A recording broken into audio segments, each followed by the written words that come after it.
a can of beer to a minor. That can be expunged as well. It's not a motor vehicle But offense. you said domestic violence is not, and any kind of domestic violence is not expungable, or it is? It depends Domestic on what violence. domestic violence can be expungable as well. expungable. Yes. So again, we go back to the same point, that case by case basis. Exactly. We have to make an analysis, like an expert like Mitch can look into that and then provide a guidance on that. And let's go to another interesting factor in the DACA guidelines. Let me interrupt you, Yeah, sorry to sure, interrupt you. no problem. A lot of our viewers don't understand when you keep on saying DACA, DACA. Oh, I'm What sorry. is DACA? They think I'm making like an animal sound or something. DACA is deferred. It's deferred action, and deferred action is the form of relief for childhood arrivals, DACA. And this is the benefit which Michael and I have been talking about during the programs all summer. It was announced as a benefit that was available to individuals who entered the United States, as Michael pointed out at the beginning of the program, who are under the age of 16 when they entered the United States and who met certain other guidelines. And so they are available, they are allowed to apply for a 2-year deferred action and to get papers. I mean, you know, a DUI will not cause you to be deported from this country. You could have quite a number of them and still won't get deported on the basis of a DUI. So let's say that there's one of the DUI, any of these crimes that you talked about. The police arrest is there, and the case goes to court. The court dismisses, no conviction, no Okay. problem. I would think that's not a problem unless there was some kind of admission made Correct. in the records, assuming that the immigration is going to examine those records. So plead guilty. Plead guilty. Plead guilty is going And then he is let go of the probation or something small, that 30 days or 90 days or 1 year probation, and that's it, or a fine of $200, but he plead guilty. Even if the fine is $50, plead guilty. Now that becomes a problem. It can be, depending on what he pled guilty to. I mean, if it's an insignificant misdemeanor or non-significant misdemeanor, then it's not going to be a problem. So this is some of the people say, oh, I went, but I only paid a fine of $250. That's it. A small thing, little thing. Right. I had this thing and all that. So, but not true. Not true. No matter how small the crime is or how much the fine is, there's a different kind of definition here than the normal immigration law. That's right. Correct. And when we come back after our break, Michael, maybe what we can do is talk a little bit about other immigration related crimes and how they affect the benefits that individuals might be trying to get. I think there's time for another break, and right after the break we'll continue further discussion with Mr. Mitch Ignatov, who is our criminal lawyer, who's going to explain more and more on these kind of situations. Stay tuned and we will be back.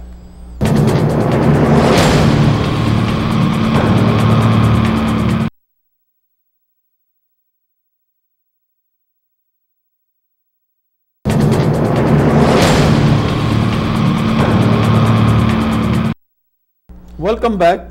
Let's continue our discussion with attorney Mitch Ignatov and David Nortman. We were discussing about DACA cases, as David mentioned earlier, and we are trying to talk more and more about these issues because there are a lot of people. I mean, I really did not realize, to tell you the truth, when this memorandum came, and I say maybe very few people might be there who may need this assistance, but more and more we are seeing more and more cases with simple things that are simple to them, like, as I said, selling a liquor or selling some type of cigarettes or selling beer or maybe a petty offense.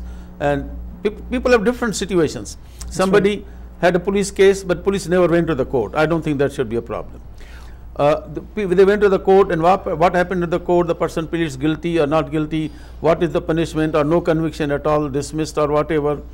And sometimes there is something else that happens where the court seals the record or something like that. Correct. Where, again, I don't know, I'm not a criminal attorney, so you can tell. Well, I think that brings up the topic of juvenile convictions. Yes. Now, under juvenile conviction, right, which is also relevant for the purposes of DACA. Yeah. Yeah.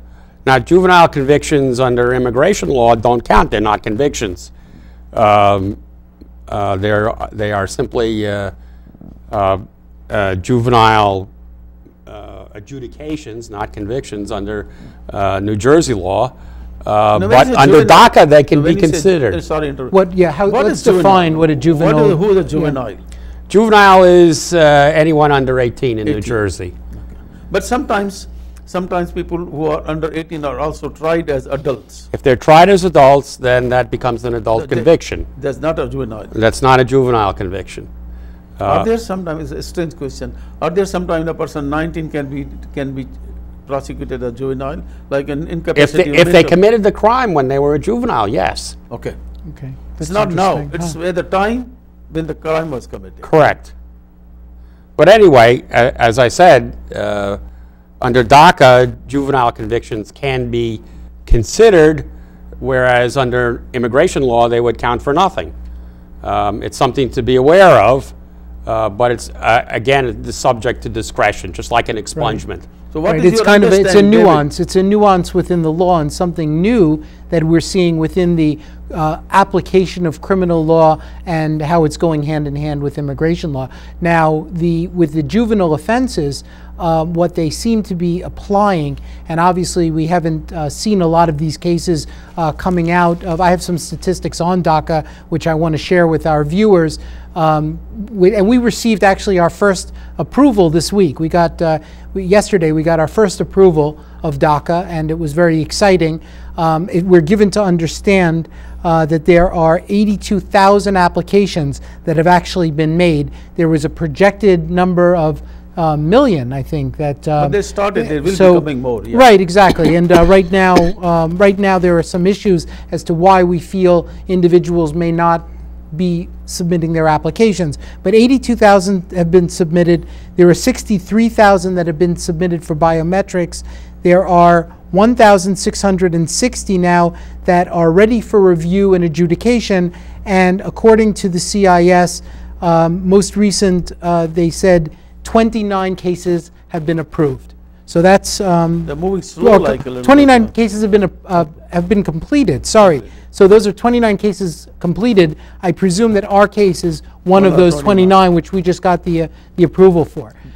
With regard to juveniles, again, going back to that, that's a bit of a nuance. But what they seem to be applying is the totality of the circumstances test. So they're saying they're going to take a look at all the juvenile cases, and they're going to decide based upon the totality of the circumstances. Case by case basis. Exactly. Same David, thing. you said something about the immigration law and the criminal law going hand by hand. Shake my hand. Here's the criminal law, this is the immigration law, and shake our hands and we're done. Our client is done. Okay. All right. Anything else you want to talk about? Well, at this point, Michael, I'd like to make two announcements, which I think are important announcements, which we probably should have mentioned at the beginning of the show. The first one is that NPZ Law Group is pleased and honored to be a sponsor of the TNEC International Film Festival. And on November 11th, we're going to be sponsoring a movie called Kushiyan, which is a Bollywood movie. It's an excellent movie. I've had an opportunity to see it several times. I think Michael has too. It's by director Malik. Tiraq Malik, who is fairly well known, I think, in the tri-state area.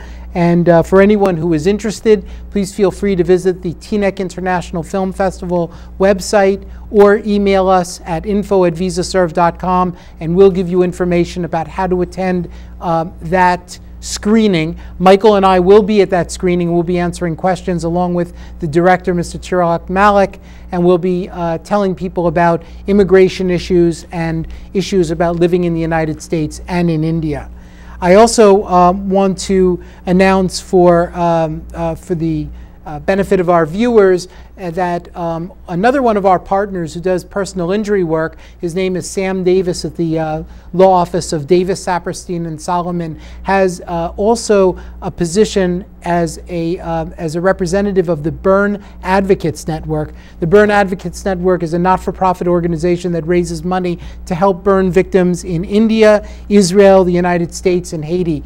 And there's a burn camp actually in India, and maybe Michael, you can tell the viewers a little bit about that? Because they have this burn camp in India, and this Sam Davis got this idea many years ago, and he found out that in India because of the dowry system. This has been a very common practice. Many of cases, maybe I can take few words in Hindi if you do not Yeah, mind. please. See, ये जो इस problem है आप लोगों को पता ही होगा कि जो वहाँ पर डावरी प्रॉब्लम्स के वजह से कई केसेस के अंदर जो इन लॉज हैं वो अपने बहुओं को मारते हैं और जलाते हैं और उनको फोर्स करते हैं कि पेट्रोल डाल के अपने आप को, गैस डाल के अपने आप को जला दो. सो बर्न विक्टिम्स वो वहाँ से आता है. और इस सिलसिले में सैम डेविस ने बहुत अपनी कोशिश की है. ये बड़ा अच्छा काज है. It's a very very good cause when these daughter in laws are burned और harassed or tortured by the in-laws because they have not provided the dowry that they expected or the dowry that they want. So it is a very good cause, and whatever you guys can do to help that cause, it will be appreciated. And if you want to come, and you can come, and David told you the date and the time. Yep. If any of our viewers are interested in attending, there is an event from 6:30 to 10 o'clock on September 23rd, Sunday, September 23rd in Tenafly. If you're interested in attending that event, please send us an email. We'll give you some details about it. The Burn Advocates Network is a great not-for-profit organization, and I know Sam feels very strongly about it, so do we. Now, in Michael? this program today, we did our best trying to explain about crimes. They affect the DACA cases, and I think we're going to go on some program in the future very soon, where Mitch is going to be there again, and we'll be talking about general crimes also, because these were limited only to the dreamer cases.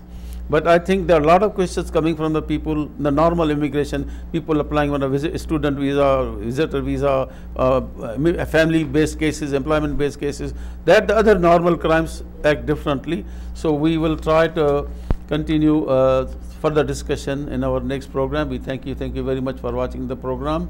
Absolutely. And please keep watching us every Saturday at 1 p.m. only on TV Asia.